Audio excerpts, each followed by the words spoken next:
ভাই আমাকে একটা বিস্কুট দিয়েন তো। আরে দোস্ত না, কেমন আছিস? আরে বন্ধু না, এই তো বন্ধু ভালো আছি। তা তুই কে বাসু?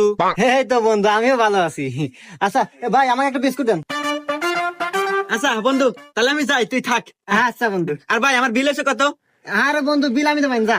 আর না বন্ধু, আমি দেবো। আরে না, আমি বিল দিয়ে দেবেন, যা তো। আরে বন্ধু আমিই দেই, তুই দিবি কে? আরে তুই আমার বন্ধু না, তোর বিল আমি দিয়ে দিতেছি, তুই যা তো। আচ্ছা বন্ধু, তাহলে থাক, আমি গেলাম। আচ্ছা ভাইয়া, আমার বিস্কুট আর জুস মিলে কয় টাকা বিল আছে? আপনার 10 টাকা আর আপনার বন্ধুর 2000 টাকা, এই সব মিলে 2010 টাকা দেন। হুমন্দি কয় কিরা, একটা বিস্কুট আর একটা জুসের বোতল 2010 টাকা হয়, কি কোন আপনার? এর মিয়া খালি জুস নিছে নাকি? ও পুরো সংসার বাজার হয়ে নিয়ে গেল, ওই দেখেন।